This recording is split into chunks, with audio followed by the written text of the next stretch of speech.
આપનું નામ? જય જોહાર, જય આદિવાસી।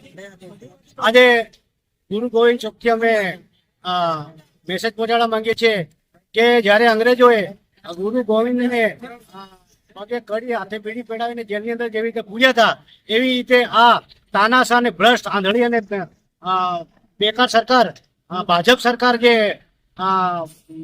ચૈતર વસાવાને જેમની પોલીસને આગળ ધરી અને તાનાશાહ પર ઉતરી અને ખોટા કેસો કરી અને આદિવાસી એક નેતાને જનતાના હિત માટે બોલતા નેતાને હાથ કડી પહેરાવીને જેલમાં પૂરે છે, જે આદિવાસી પરિવાર ચલાવી લેવા માંગતો નથી।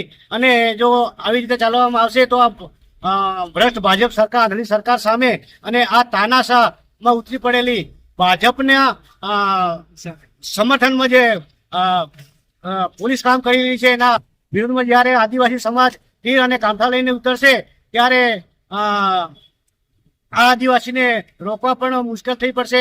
એવું મોટું આંદોલન આવનાર સમયમાં થશે, જે અમે ગુરુ ગોવિંદ ચોક સંજેલીથી મેસેજ પહોંચાડવા માંગીએ છીએ।